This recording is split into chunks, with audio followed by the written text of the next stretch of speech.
Okay. All right. Well, welcome everybody, and thank you for joining us and our intersubjective dialogue here. And I'm going to start a little bit just with what my relationship is with what we do together here. So, I've been thinking about how this is different than other forms of dialogue. And, this intersubjectivity, it means it's not objective, it's not subjective. But, when you think about the head relates to objects as separate. And, we're a separate subject that looks at separate objects. And so the head can only talk about things. And that's usually what we do. We usually collect knowledge and we talk about things. And we're all pretty masterful at that. But there's a different way of communicating. When the heart is emptied of concepts, it has the capacity to come from a state of awareness that's no longer objective.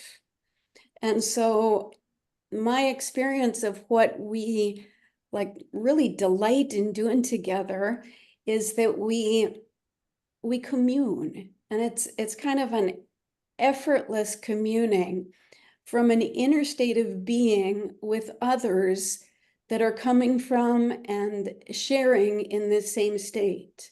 So it's like we gather in this unitive state. So usually, although I wasn't very effective at it tonight, I had too much going on, but I try to empty my mind and kind of idle the senses and show up instead as a conscious presence where I'm aware of the objective figures of everyone here. And Zoom leads itself quite well to that, because I'm looking at Lorie and Lonny and Alexander and Vansanthi and Will and Randine.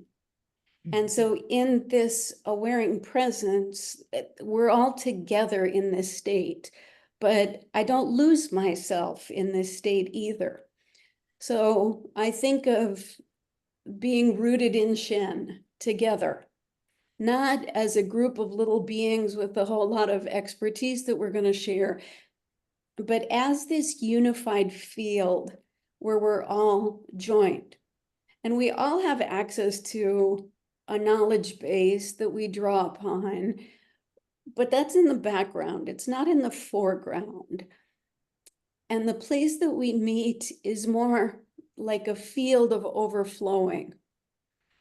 And so in describing it, it's like a felt sense of a superconscious state that's beyond the senses, but includes all of the senses, where we kind of become one mind, one heart, although each of us is touched during these dialogues in a very genuine way.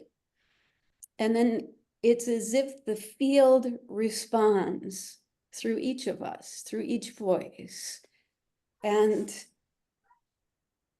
as we commune, as we share, these ideas that come up, it's like they're presented and dropped in, and these ideas create kind of a ripple in this field. And so I'm not just a participant that's listening to what's being said as I'm thinking of what I'm going to say next. Not at all. It's like I'm given over to something bigger, to this receptivity itself. And my whole being takes in what's being said, along with this whole field of resonance. And it might sound like we get lost in it, but it's quite the opposite. It's a full apprehension.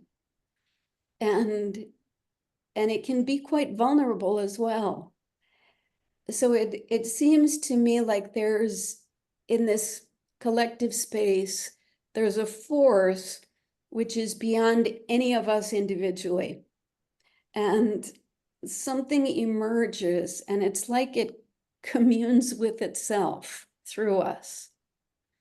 So during this like hour and a half or however long we're together, it's like this sweet, warm breeze from a mysterious origin emerges, and it moves each of us to speak and to share. And it's actually, it's quite intimate. Sometimes when we get to the end of it, I don't want it to end.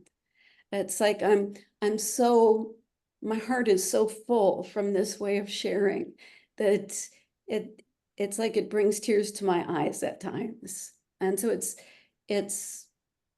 it's beyond self, but it's extremely intimate. So I guess that's how I'd present it. Beautiful, Randine. I love soaking into everything you said. And one thing that I want to mention is in what you're describing, what I hear is an invitation for interaction and dialogue inside a sacred world. That, many spiritual traditions are focused on awakening to their true nature, this discovering of wisdom, this discovering of this kind of timeless, boundless, loving dimension of being. And what I hear you inviting is that we're asking the question, how do we do that together?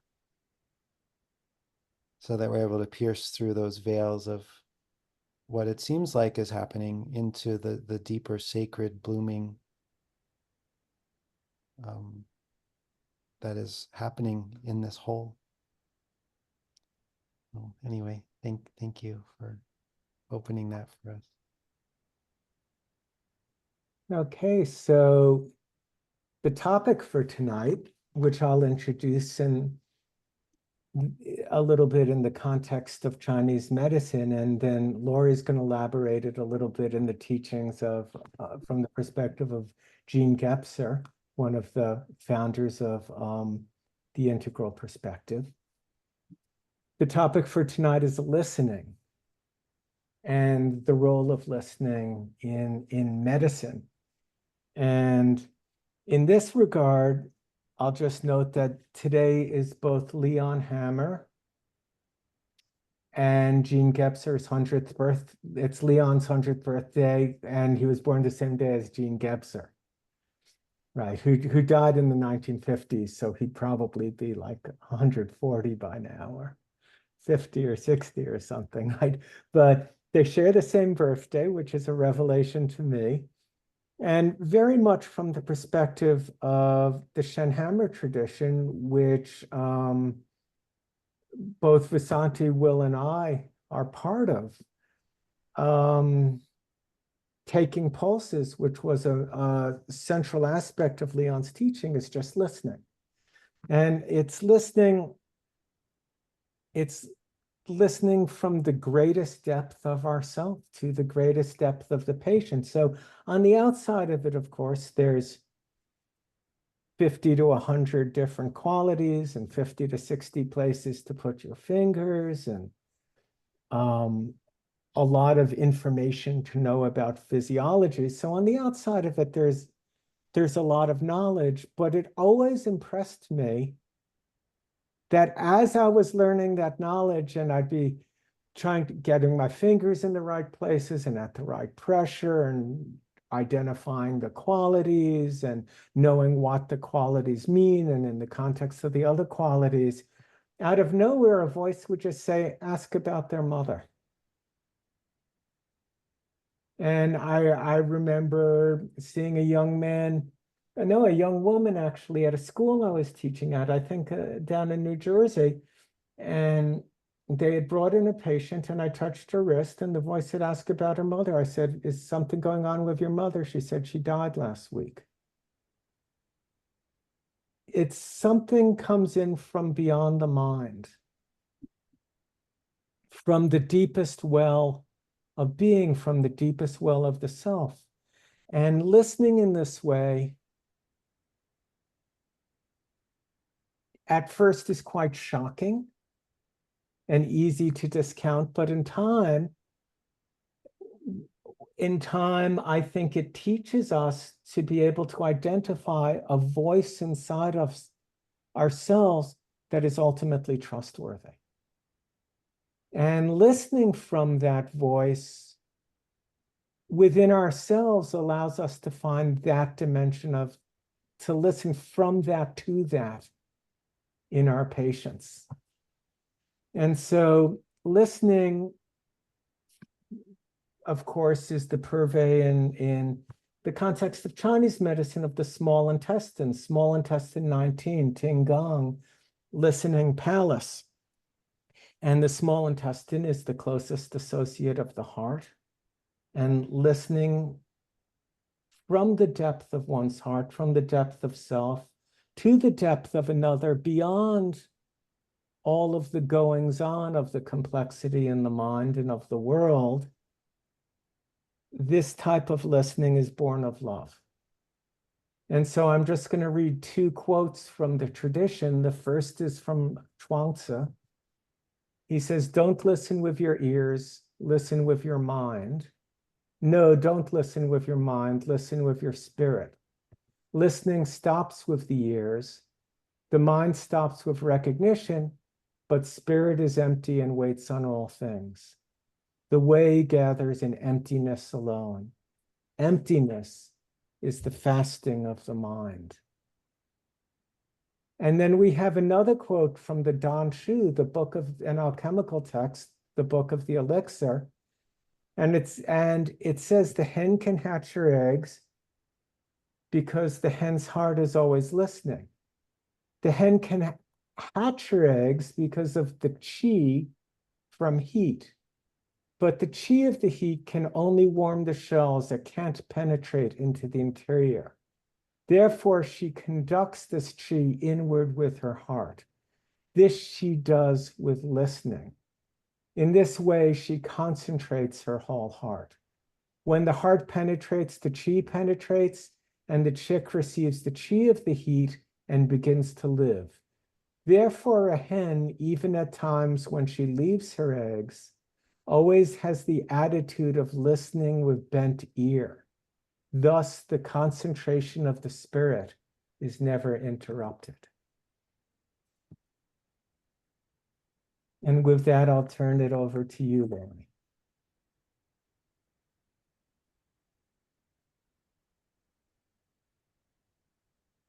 You have to turn your mic on, Lorie. So that you can listen.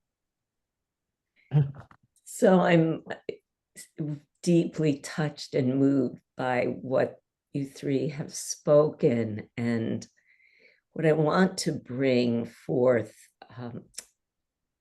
I'm very grateful to have this space to honor a person who I really consider one of my very great teachers, although I never met him in an embodied way, who is Jean Gebser. And I had the sense that he wanted to kind of be here tonight on his birthday. He's very present with me. He was born August 20th, 1905, and he actually would be 114 today.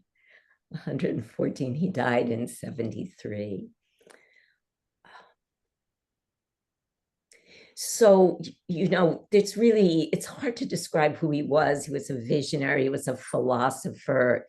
He was illuminated by a spiritual encounter with Sri Aurobindo.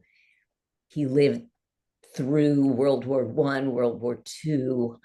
But what I want to say here is that he was a pioneer, and he was a visionary pioneer in this domain of consciousness evolution. And his book, The Ever-Present Origin, which was published in 49 in German and 84 in English, is really what I consider a seminal text in my own work. And I've been studying it for over 25 years now. And it is that kind of book.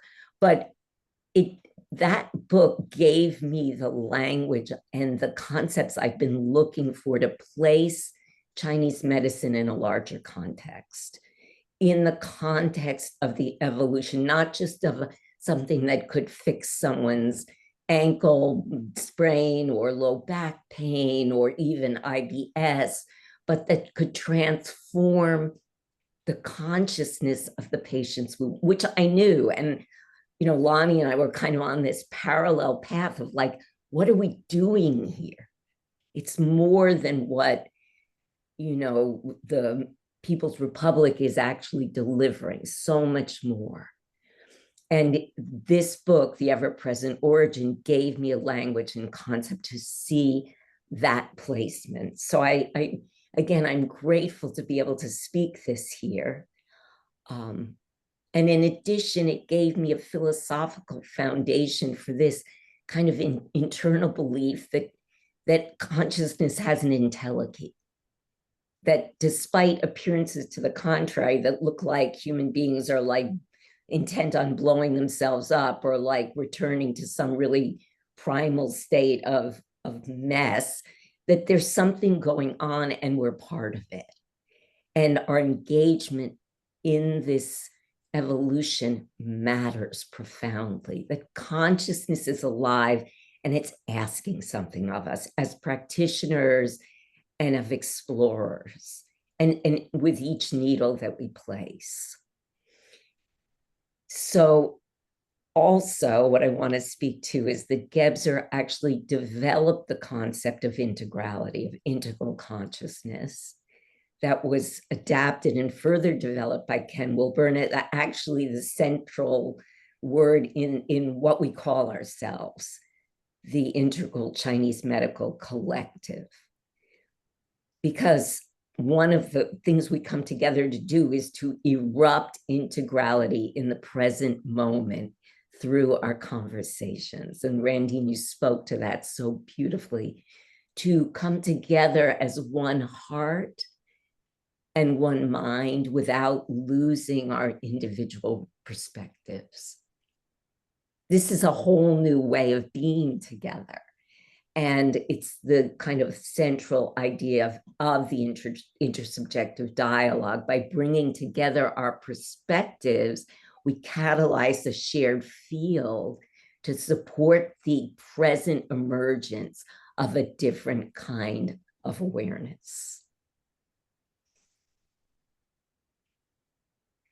So as we prepare for our conversation of listening, I wanted to just bring a couple of further reflections from Gebser himself in the book.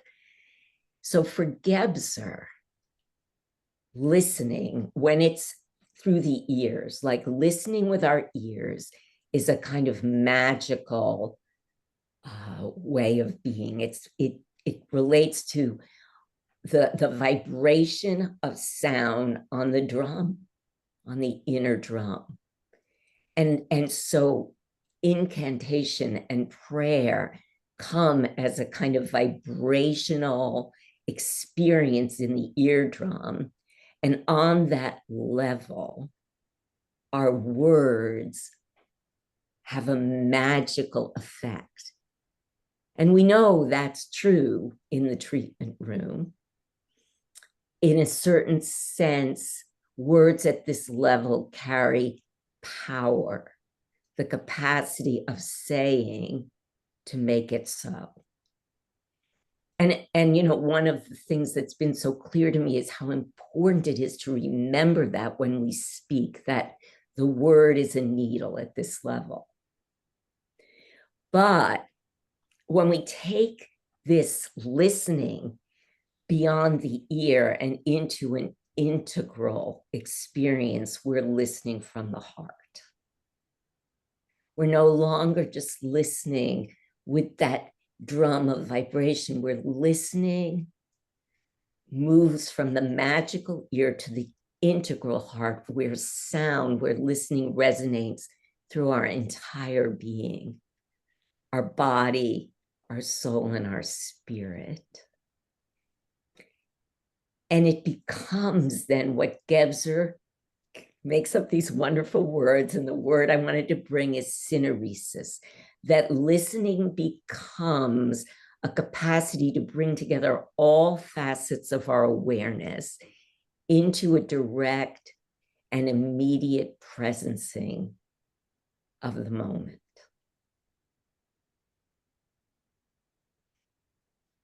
And that is an experience of what he calls volition or truth. It's like what Lonny spoke to in that listening.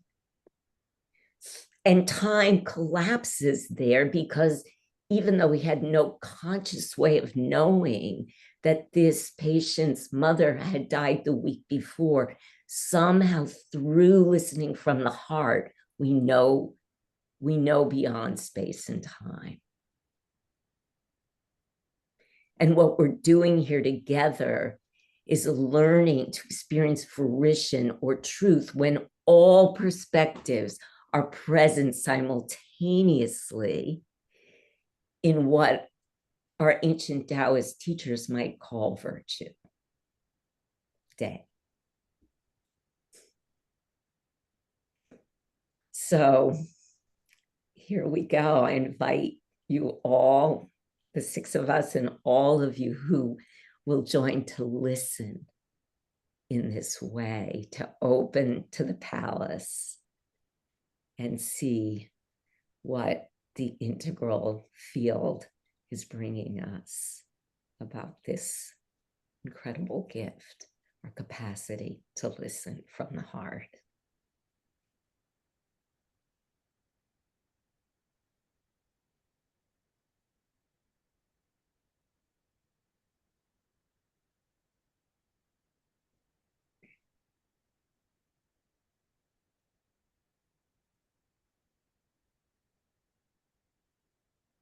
The extraordinary invitation of the opening that the four of you've presented here. And it's remarkable to engage. But I have to pause for a moment because I'm reminded of my my youngest daughter some 15 years ago. I asked her, what does it mean to listen? And she says, it means you do what I tell you to do. But and so and that's often what people have as an experience of being heard, is if that's actually the response. Whereas in fact, the autonomy and agency of the human soul is well, of course, beyond that matter. And then the question becomes something along the lines of, well, who's listening? And what are they listening to? And so much of our listening comes, of course, through the seven po, the orifices of the awakening of the presence in a human form. And that experience is probably classified by Pythagoras as musica humanus, the human being experience of the vibratory frequencies of life, whatever their spectral presencing are. And then, but there's musica mundanus, which is the cosmos, the sounds of the cosmos, and their presencing. And then, of course, the tools of what we do, the musica instrumentalis, whether it's a needle or fire, blood, herbs. These things all are part of the listening as we see the soul before us engage in that communication. They're listening of us and that communication. But there's another level of that, which in India is called the shabd, and the shabd is the the sound of the universe at large, and that surat shabd, which is that sound that comes in the meditative experience where there is a spiritually awakened state, and that offers itself as a pathway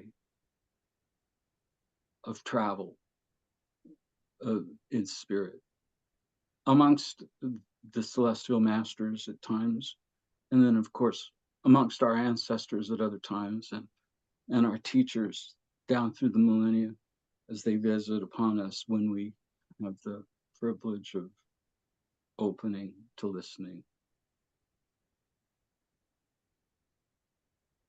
I love that question of, what's listening and what are we listening to? And in the context of that resounding melody, that is the creative power within everything. What occurs to me is this notion around, at some level, that listening from the heart, everything is calling us home.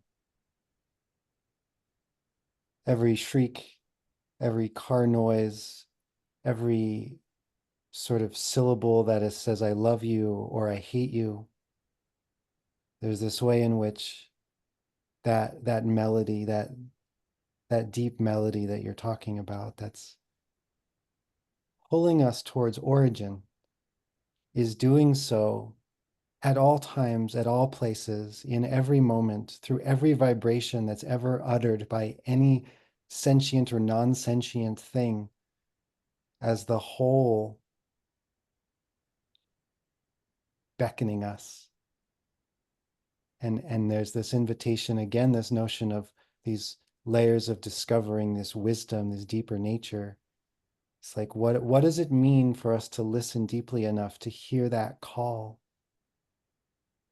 to bloom together as one cosmos, sort of exploring what it means to return as origin that doesn't need to return, but it's also at the very same time in that play.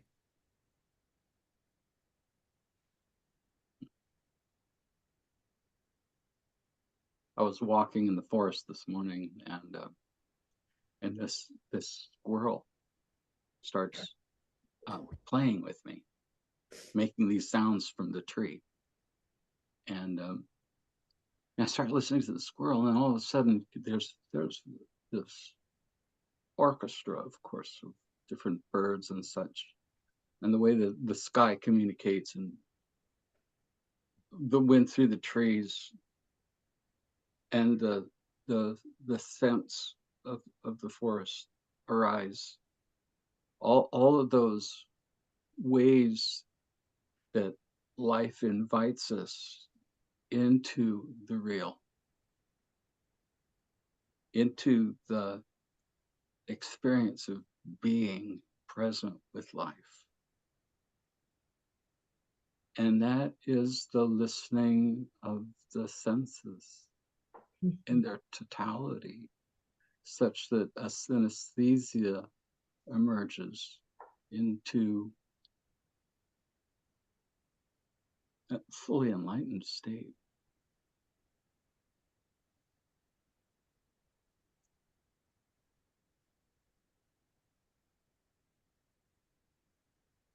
Yeah,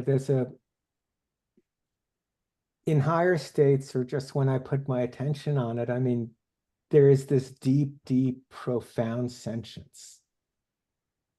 And when I turn my attention to that, it's riveting. And then I have to ask myself, where have I been keeping my attention? What have I been paying attention to?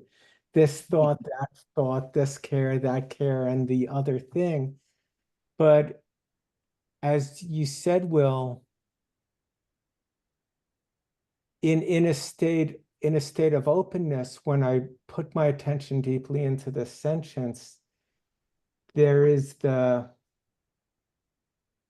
the experience and the understanding that life is always talking to us, telling us through everything we need to know. And it's always a question of what are we paying attention to? Where are we keeping attention? And it's interesting you mentioned your daughter, because when I started contemplating listening, I was brought back to my daughter when she was born. And that quality of a new parent with their firstborn child laying in bed, sleeping, but all through the night, there's one ear listening. Are they breathing? Are they okay? So there's a deep state of exhaustion because you've got this infant and you're exhausted and you're deeply asleep, and yet at the same time fully conscious and paying attention. And doing that, listening from that place out of the most profound care. You just really care. You're fast asleep and listening to the crib 5 feet away to make sure there's breath.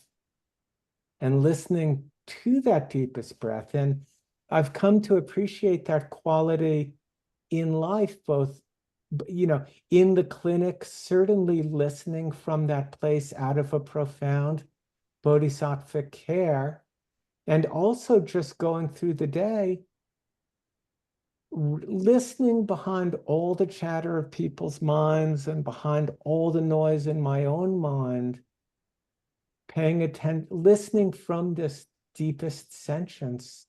And in that sentience, there is born just the deepest, most profound care, which is why I say that this kind of listening, in my experience, is really a deep sign of love.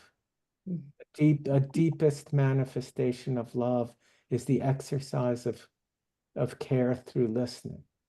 As that hen to the egg, or in my experience, you know, as a new parent with my child, but the cultivating over a lifetime of that kind of listening, the caring about, for instance, the effect that I'm having on those around me.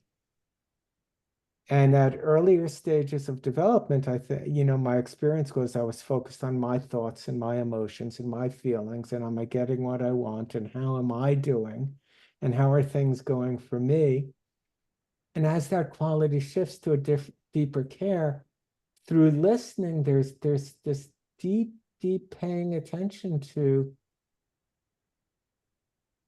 the, you know, in the way we have in these conversations of what's being said, what's the effect that I'm having, where are the words landing, what's the response, what's being engendered here.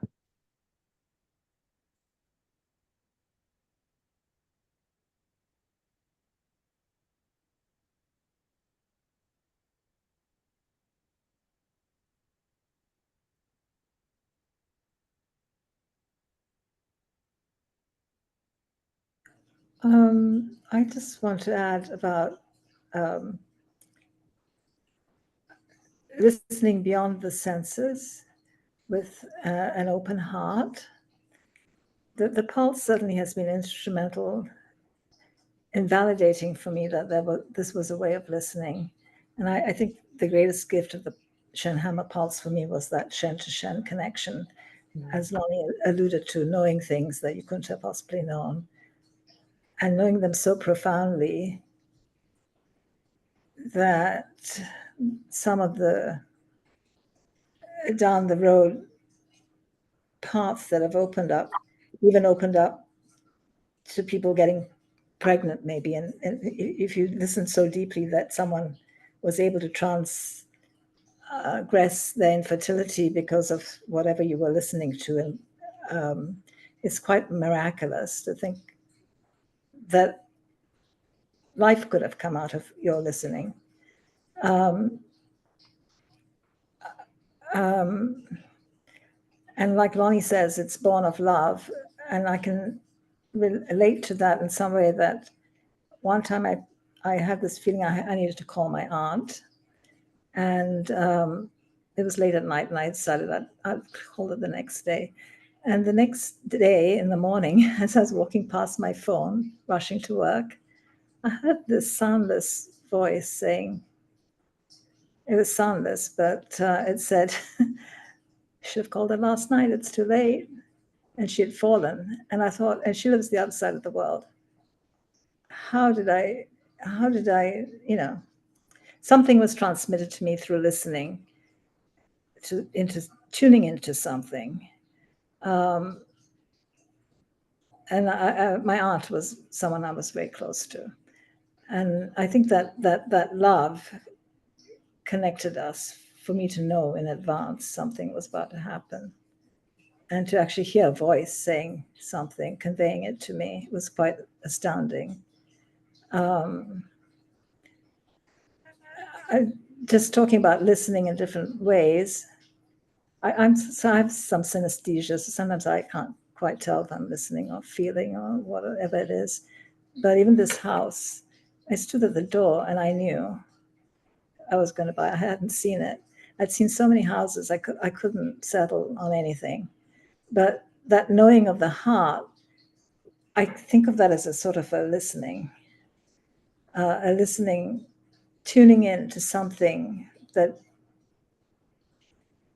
affirmed to me all was well, and empowered me to take action.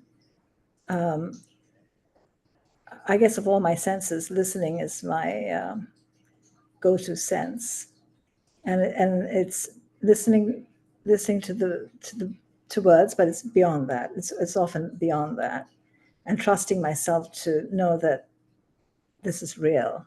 That's what the gift of the pulse was to me, because it was a verifiable system in which I could test that and trust myself. It led to a trust of my intuition. And now I'm getting all confused a little bit about listening to intuition and listening and hearing and manifesting something. Well, the character for listening in Chinese and intuition are etymologically related. Yeah, I can that. I didn't know that, but I believe that. The character does from Tao Te Ching. Yeah. Overtones of intuition. Mm-hmm, mm-hmm. I'm not surprised.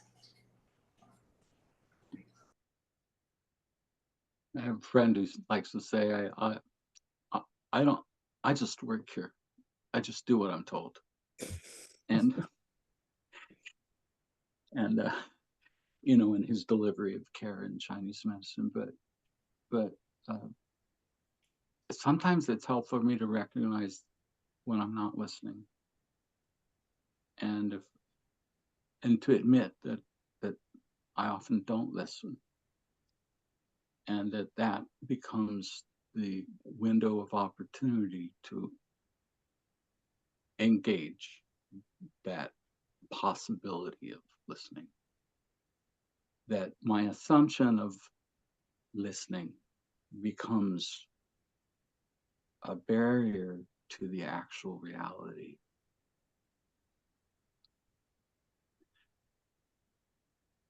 So, some of the greatest musicians in the world on stage, the A list, let's say, of those people who live by improvisational expression and listening. What the others will say about them is that I've never felt so heard, never felt someone hear me so deeply while I was performing something. That capacity to listen becomes an engagement of the mystic yin.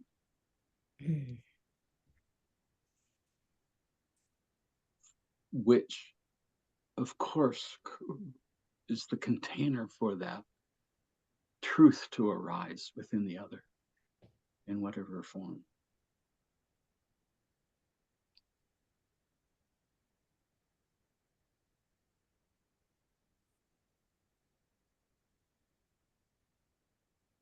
I love that. Engagement of the mystic yin. Boy, what a portal listening is. Oh, I'm thinking about, like, Lonnie, when you were talking about listening to your daughter as a baby in deep sleep. And I think about this state that's beyond. I describe it from, borrowing from the classics, like learning to see in the dark. And it's like you see completely in the dark. And from this state of darkness, there's a knowing. Or from this state of stillness, there's a hearing. And there's like this full apprehension of taking in so much that you reach the apogee of yin. There's no more receptivity left, and it has to change to its opposite. And that's the penetration. And that's where it comes, and it has an action. So when you're listening to the pulse changes, that you're inducing something by that full listening. And you know that you hardly even have to put in a needle, because you've induced a change by taking in the depths of their heart so deeply that something in your presence has already, like the hen listening to the egg, has interpenetrated, and the yang has moved something. And so it's this full receptivity where it takes it just beyond. And I also love this idea of really being present to when I'm not listening. And often, I just love that, because when I think I'm really listening, I'm usually thinking about my listening and I'm not listening at all. It's like there is this, I cease to be. I'm not the listener. I'm not the one who's listening. But I merge with the listening of the cosmos. That primordial sound is also the listening, where one becomes the other. And so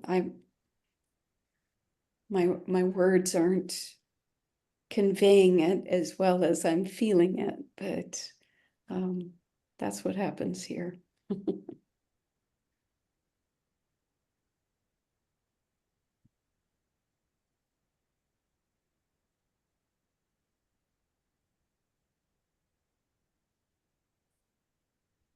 Randine, as you speak, I'm reminded of a quote I like to use from the Huangdi Yin Fujing, the Emperor's Scripture, the Hidden Talisman, which was, of course, imminent listening, but observe the way of heaven, attend to the deeds of heaven, and that's all. And of course, the observation is the listening, always. That we then come into a dynamic which is constructed by the social systems in which we exist, whereby we're taught to record in our medical charts objective and subjective, the SOAP note, subjective, objective, and the power dynamic of the subjective is our patient's experience, and that the objective is our observation of what we see, and that becomes a shield of sorts that protects some form of primacy in knowledge and expertise holding within the engagement, which alters the terrain of potential listening and hearing and speaking. And so I just want to take this opportunity to be a voice for abandoning that idea of situating ourselves within the objective and having and believing that what we are doing and thinking and seeing as practitioners is the objective, and that we actually purchase that notion by recording it on a form in the objective section. It is entirely subjective. There's nothing about this that is objective. And if we're lucky enough to be able to listen and actually hear the person such that there's a transformation and that the lives are brought to a place of some resolution, that certain karmas are resolved in that process. There's something extraordinarily beautiful about that, which is, again, it's entirely subjective. And if I actually listened, if I actually heard the potential that there was something experienced in a way that brought about the healing in some deep, deep way, that's a precious thing to hold.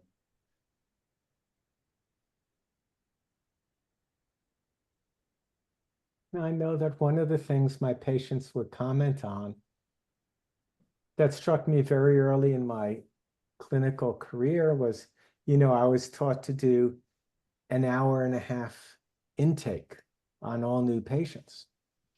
And I would generally interview people for 45 minutes to an hour. And then I would take everybody's pulses for 45 minutes.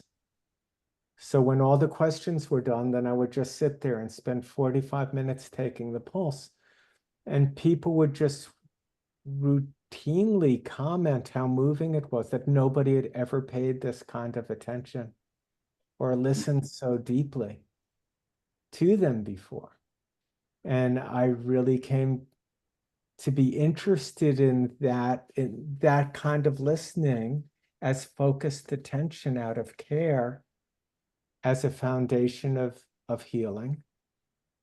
And just another thing that comes up for me is the relation, listening as an act of receptivity, and as a listening as a deep invitation to being changed and being moved. Opening myself up, on the one hand, as we said in the beginning, life is always talking to us, every moment telling us what we need to know. And on the other hand, there's an aspect in myself of providing the invitation and saying, let me know what I'm not seeing. Let me know what isn't here. Sometimes life is calling for a response. And history is coming up. History and conditioning. And I know I don't want to respond to this the way I've responded 10,000 times in the past. And I don't literally know what to do. But I just know I don't want to do I don't want to act out of habit. And I don't want to do something that's comfortable. So there's a willingness to live in not knowing and in the unknown, and to provide an invitation and just say, I don't know what to do, but I'm open. And just in creating that openness, like sitting with that, and sometimes it takes a minute and sometimes it can take weeks. Well, deep, deep currents move. And there's just an openness and a listening and allowing those currents to move until all of a sudden something comes and like, okay, I see. I get it. And it's not something that's arrived at with the mind weighing things. It's just a deep openness in the heart and a willingness to be changed by what comes. And that can be scary. But it's also at critical junctures often the only time forward, if something's going to be new, if something's going to change.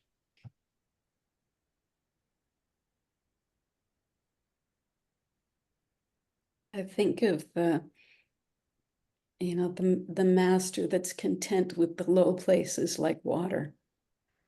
And all of this that we're talking about, like going back to the idea of our objectivity as doctors, and we are the ones who are imparting this healing to the patient who's downstream from us, and to kind of flip that around and go into that lower place, the unknowing, the yin beneath, where instead of having any answers, where I know nothing, that's when the wisdom can come and give me something that I never could have thought of on my own. And so that, when I was, teaching practitioners a lot that were out in practice, there was kind of an affront to their egos when I'd said, the best thing that we can do is to reside in that place of not knowing and get all of that knowledge base out of there, and to sit in those low places until the whatever needs to happen happens. But boy, we have to get out of that healer role. It's beneath that.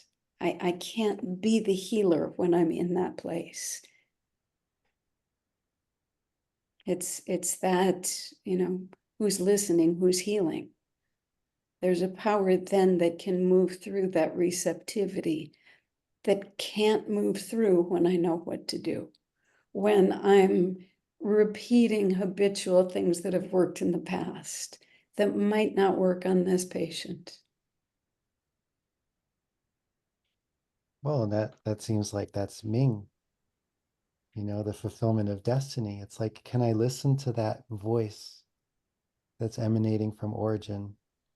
Can I listen to how that celestial melody is in a process of becoming? Am I able to listen to that in such a way that I can recognize the stamp? I can recognize the signature gesture of the one gesture that never breaks. And am I able to listen to that? And then I'm doing what I'm told, right? Right? It's like if I'm able to listen closely enough and I fall into that, then I become the sort of spontaneous expression and delight of that voice, that resounding melody from, emanating from origin. And then it's like fulfillment of destiny is occurring in every moment, because there's a relationship with, there's like this image, like a piece of jade that's like broken, and then the emperor keeps one piece of jade, and then one of the people that work for them get the other piece of jade, and it's like those pieces fit together, right? And you carry it with you, and there's like that insignia, that stamp of origin. And my sense is that when we're listening deeply in the way that everyone's pointing to, we're able to recognize that quality of resonance between the stamp that's like, living in our often seemingly separate existence of an individual, tumbling through the world. There's a moment that we can feel that resonance, that we actually were never separated from that great gesture, the Mahamudra. And then all of a sudden, yeah, the listening and the doing is inseparable from origin becoming. And then we're fulfilling destiny in every moment, with every bat of the, I was going to say bat of the ear, and with every blink of the ear, we're just a fulfillment of that. Yeah. Well, destiny in that sense of Ming are heavenly orders. And Will had said before about attending to heaven. And the Chinese character Fu for talisman has, you know, half, it's torn in half and half exists in heaven, and then we have the other half, right? So it's the mandate.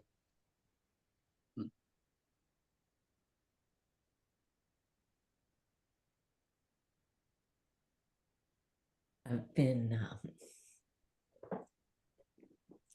very present to the field that we've co-created in this conversation, and it feels very deep and rich and very woven with, I mean, a tremendous amount of, I can feel the depths of embodied experience, you know, that we've all had over many, many years of presencing in this way. And, you know, that play between the deep receptivity of real listening, reaching its enantiodromia, and actually just of itself becoming a penetration, and how many of our patients will say, you know, like you said, Lonnie, like other people have said, that just being listened to, whether we're listening to the pulse, you know, through the ears of the fingers that develop, like our fingers develop ears over years and years of doing this work.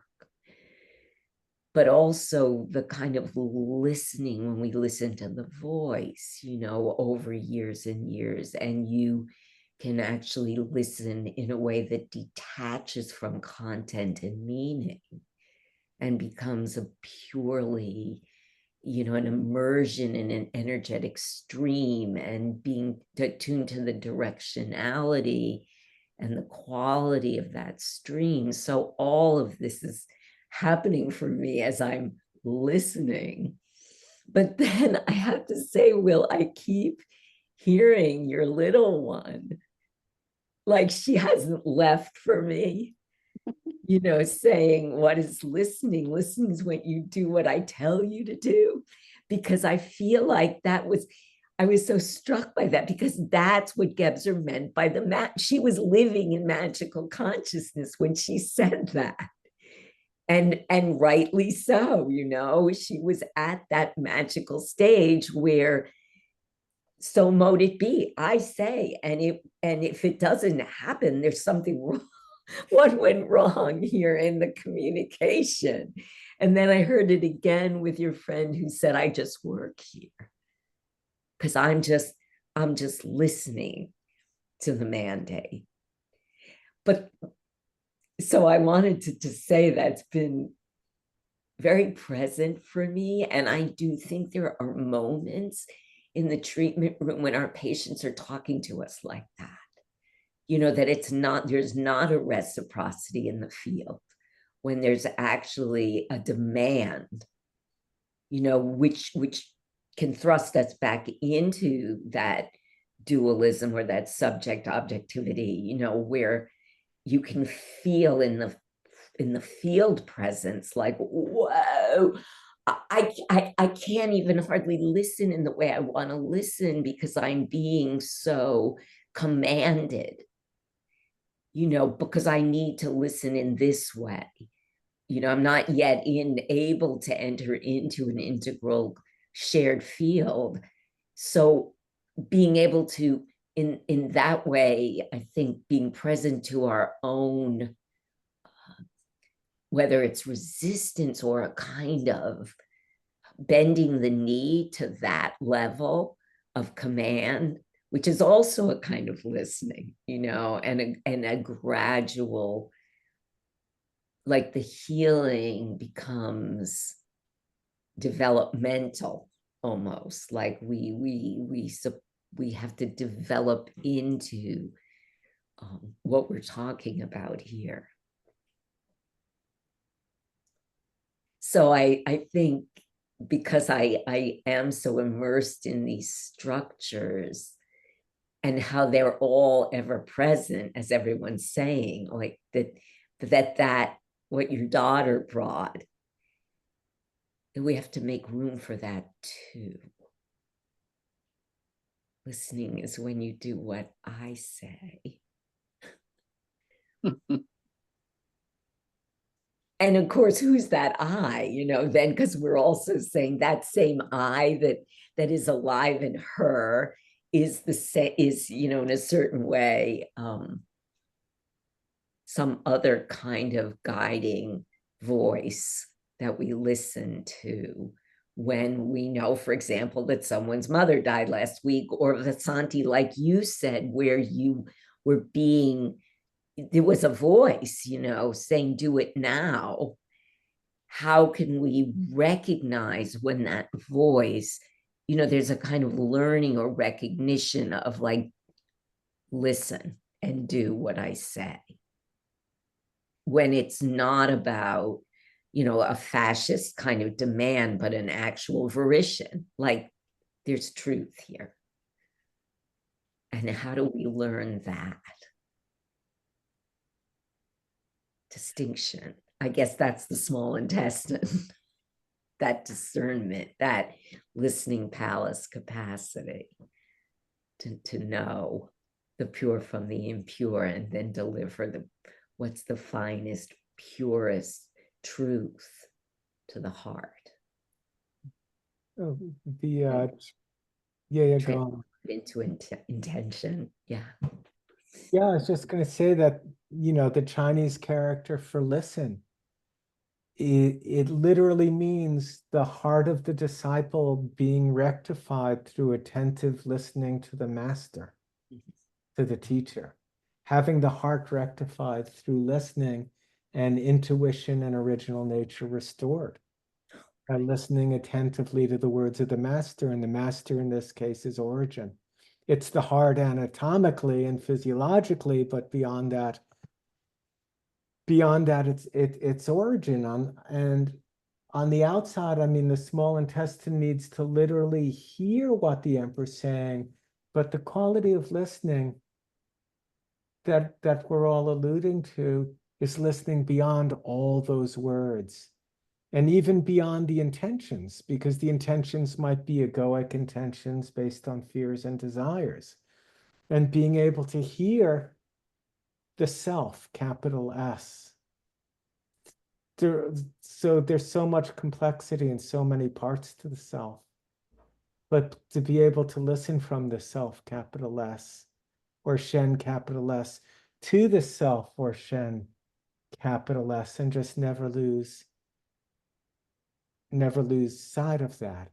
That's what I find most moving and most compelling. And it's, I've had people get disarmed. If you just ask a person, how are you? And then actually listen from the place I'm talking about, people can be shocked. They get disarmed. They're not used to it. They think you're being too intense. They'd rather have a pleasantry or just say things are good. And I've had, when I've sat with people and I've said, how are you? And then I look in their eyes and they don't know what's going on. What's happening here? There's I think what I'm saying, what I'm alluding to here is the relationship between listening, union, and as profound intimacy. Because what's listening is what's speaking, and there's just one thing. And there's so much, the ego has so many defenses built up to maintain separation that it's disarmed by listening in this way.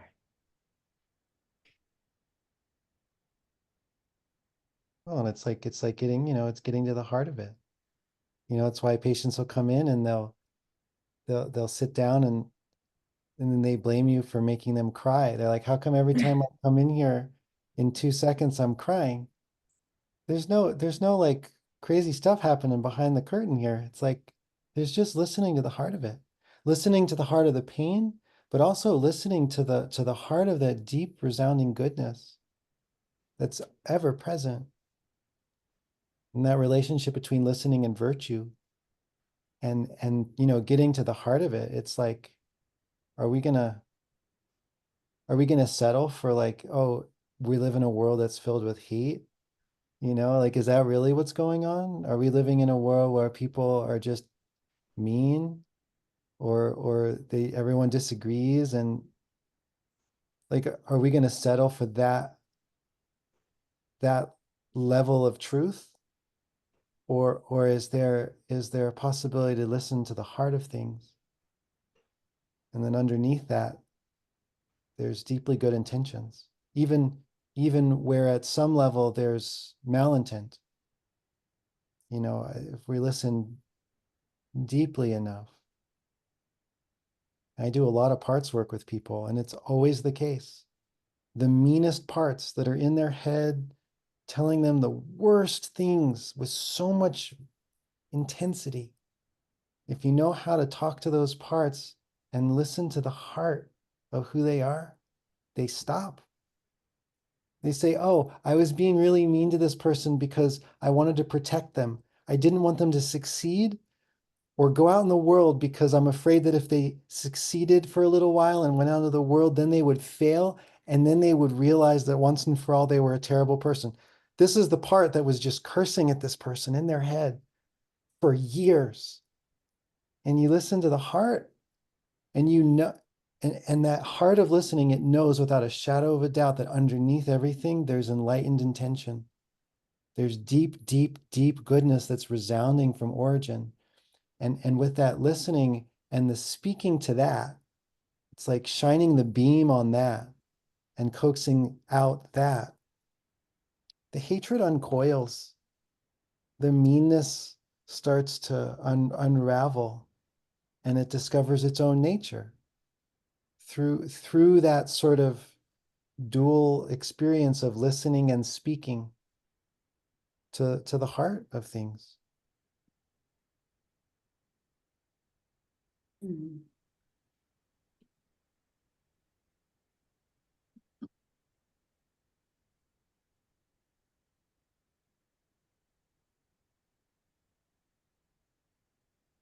My dog's making lots of noises here that you can probably hear if you're listening. You know, I want to speak to that a bit, Alexander, in bringing it into the actuality of presence in the treatment room. How there are times where it feels like you're having to listen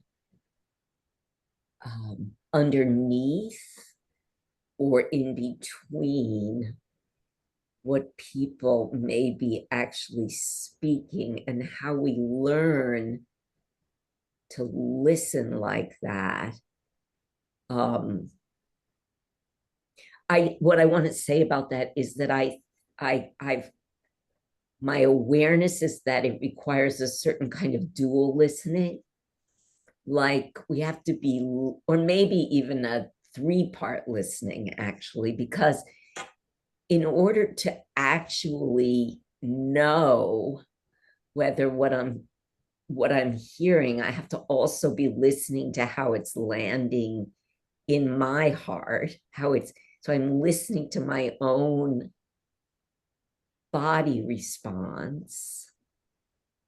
I'm listening to what is kind of emergent in the dialogue between me, just like I'm doing right here, right now. Like I'm listening to all of you.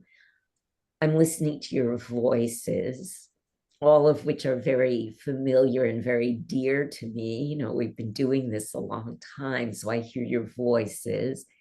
that immediately affects my nervous system. You know, I'm listening somewhat to the content, and then I'm listening for that sort of transcendent or larger than all of us wisdom or voice, or, you know, and that's the question of like, how do we hear all of that? How do we learn to listen to all of that simultaneously? And that's, in a certain sense, integral. You know, it's these multiple levels of awareness. And I'm going to use a Gebser word here, that they become diaphanous, that we can see through the levels at the same time.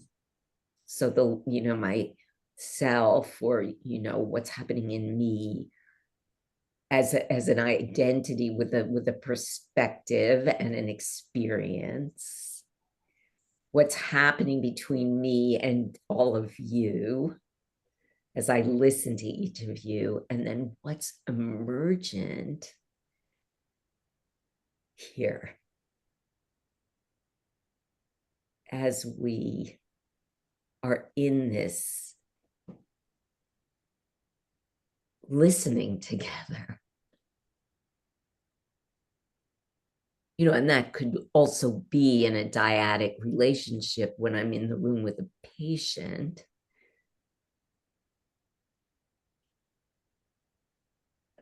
But of course, I'm presencing to it here right now.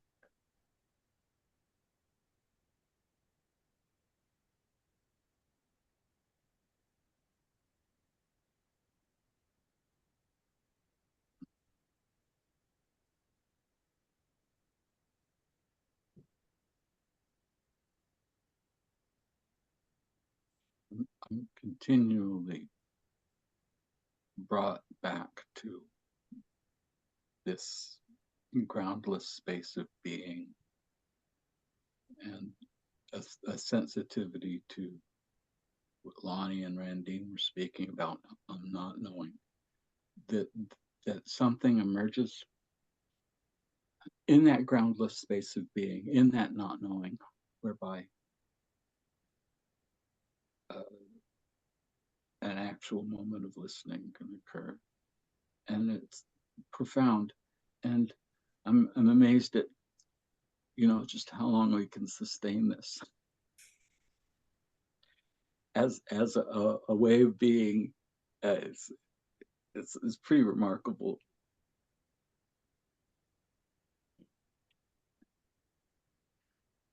It's not common at the coffee shop, you know. It depends who you hang with, baby. That's right. That's why this is so delightful. It's so fulfilling. It's so nourishing. And of course, it's so, I'm going to skip one of the words that's coming to me just because we're recording, but it is so radical. It is so radical. I mean, it's radically transformational. Yeah. Yeah. And I think of the necessity that, all of us have had years of cultivation and inner work ourselves. And that is such a necessary part of this. To be able, like when I was listening to you, Alexander, talking about, beneath the hatred or whatever these parts are, that there's some element of goodness that shines through, that at the deepest place there's love. If we have the ability to tune into that, to tune that small intestine lens into where that goodness is. But if the ego is responding to the demand of the patient to make me pregnant, whatever it is, and I have a higher desire to please them, than I do to bring them to the place of truth where they might never be with child, then I can't be in the healing place with them because I've defaulted to their, because I'm trying to give them what they want, rather than opening up to what their destiny is. And their destiny might be to not have a child, to not get well, to die, and to be able to go to those low places and find the goodness there, to find the love there, and to help them walk through that. You know, Randine, I think you just got at it. The piece that I was circling around about listening is that you do what I say, and how sometimes that comes at us in our engagement with the patient. That the patient is actually living at the level of consciousness that Will's little one, you know, that they're living in the magical level, that here you are, and your job is to do what I say. And you so beautifully spoke to how we need, you know, through our own inner cultivation, to detach from a reactive response to that, either by, you know, refusal or irritability of that demandingness, or, you know, what so many of us have to learn to not do, which is to think we have to fix it. You know, if I don't do what they say, I'm failing. And what I'm aware of, and I think that was one of the reasons I kept coming back to it, is that through not engaging with the listening in that way, that because you tell, you know, my listening to you is that I do what you say, or I do what you will, or I, you know, I fix it for you, but rather to listen to what is being spoken from that other place, you know, that I'm still just working here, you know, I'm still just listening to the mandate, but to make the distinction between what's actually being spoken in the room. Like you said, it may, you know, it may not be a pregnancy at all. It may be a work of art. It may be, you know, a relationship. It may be an illness. It may be a death, you know, and to be able to just be able to listen like that. What's really interesting, and I had a glaring example of this recently, but what's really interesting is when we do listen from a great depth to a great depth in a patient, their ego's perspective can often be, you're not listening. Because we're not paying attention to the fears and desires of the ego. I mean, we can hear them and we can hold them as part of the totality of the whole thing, but we're listening to something much, much deeper. And what Randine said, the first half of what you said last time you spoke, Randine, was, of course, we all have so many, not just years, but decades and decades of cultivation. Decades and decades and decades of cultivation. And I thought to myself, that's true. And where it gets us is to the point where we can just walk to the edge of the precipice and be interested in taking the next step. And in that, there's an emptiness and there's a not knowing. And all those years of cultivation, really, where do they get you? They get you to a point of having an empty heart capable of receiving and having interest. Not to some point of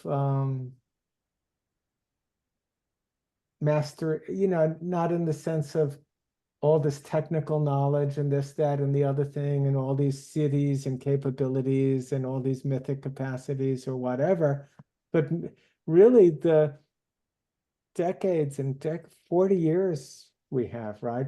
Many of us have 40, 50 years of actually being on the path, and gets you to a point where you can just drop everything and listen with interest because you want to know. You're into you just want to see what happens.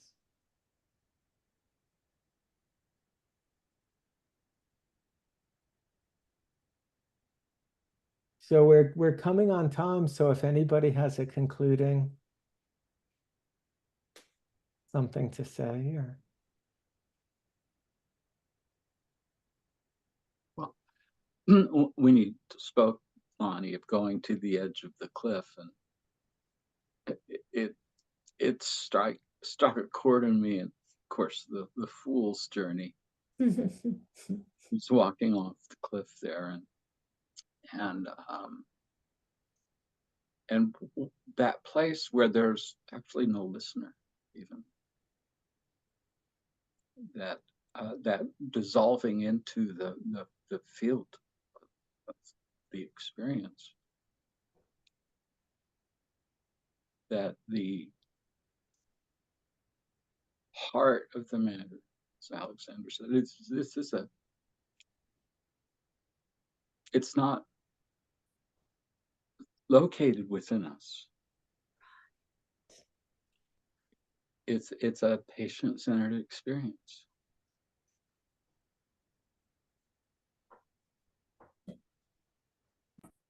It reminds me of like I used to, we've heard of like words like the omniscient Lord, like that kind of language. And I never quite related to, like, there's some, I couldn't really relate to some dude that's just sitting there knowing everything, right?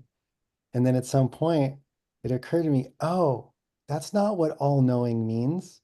It means that the knowing presence, that which hears anything ever, that which ever could know ever, is non-local. It's not situated inside here, but not outside there. It's located everywhere. It's a non-local totality of a field where we can sense over there with the thing that we think we're perceiving. We can feel the knowing presence with the thing we're perceiving, that it's an illusion in some ways, that it's just coming through my eyes and my ears, while also there is a nervous system supporting the capacity for all this. But that all-knowing, all-pervading, all-listening presence, it's everywhere. and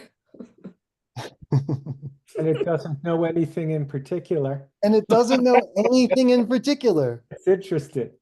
Exactly. And you're actually happening inside me right now. Like Peter and I'm happening inside you. Yeah, because there's only one damn thing that's all pervasive and all knowing.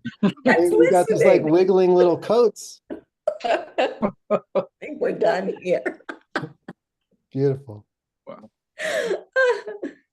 If this was a jam session, I wanted it the sound, the cosmic sound or the soundless sound would be the music. That's the intention. I'm going to stop the recording.